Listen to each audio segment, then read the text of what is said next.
The next morning, Larry woke up early. The porters were already awake. They were moving around and talking outside Larry's tent. Greg was in the same tent as Larry. He was still asleep. Larry lay and listened to the noise of sleep. Larry lay and listened to the noise of the wine. Suddenly, someone of the porters began shouting, "Let's shut up," and Larry shut up and listened. I don't know. He seen, he seen the thing someone, he seen the Toro. Larry and Greg got up as fast as they could. They put on their boots and the front of the tent.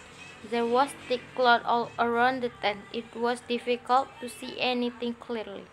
The other members of the expedition were coming out the tents. The porter was near the professor.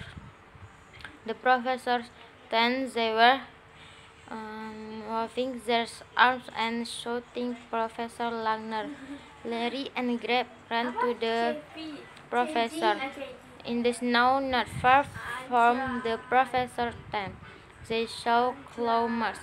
Claw marks. The Toruk has been near the camp in the night. The marks are clear. There is no new snow on top of them.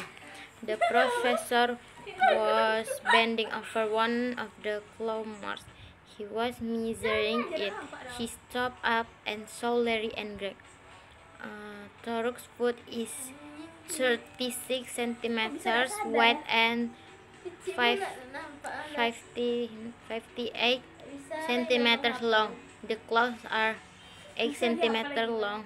He drew a picture of the claw marks. "Well, I hope meet him first," Greg said to Larry. I don't know," replied Greg. Soon, everyone was asking the same question. The guard was a young scientist called Guy. He had wanted to turn back when the weather became bad. Was not very happy about the expedition. She said another scientist, "The weather is too bad to travel alone." Professor Lackner was still there. He had not moved. He was still making notes. Abdul the guide spoke to Larry and Greg. "Your friend is dead," he said. "The Toruk has taken him. You will never see him again." "How do you know?" Larry asked Abdul. "I have seen it happen before," Abdul replied. "For other men died in the same way.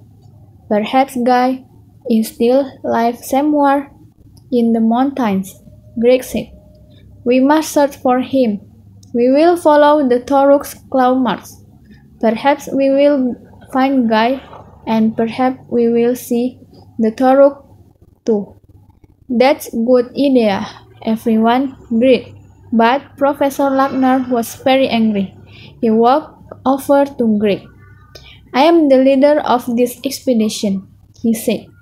"Don't forget that. I'm sorry, sir," he said to the professor politely. "But cannot we go out and search for him?" Professor Lackner looked at everyone standing round him. "We will not search for him," he said in a loud voice. "The Toruk has taken Guy. We can't get him back." The men looked at each other in surprise. "It's foolish to go out and search for him," the professor went on. "The weather is too bad. More men will die." The men began to argue with the professor. "If we don't look for Guy, we must go back to Khalid immediately," one man said. "We will not search," Professor Lackner replied angrily, "and we will not go back. I am the leader of this expedition. We will not go back until we have seen the Toruk." It was snowing heavily again. The snow was falling on the thorough claw marks. It was now difficult to see them clearly. The sky was white. More snow was coming. Go back to your tents, the professor shouted. Bagwell, you make the breakfast. We will stay here until the weather gets better. I will be the guard tonight. Everyone went back to everyone went back to their tents. Abdul was saying. Everyone went back to their tents. Larry went to make breakfast. Greg and Abdul went with him. The same thing, Abdul was saying. What do you mean? Greg asked Abdul. We never found the foremen who were killed on the last expedition, Abdul explained. We could not search for them because the weather was so bad.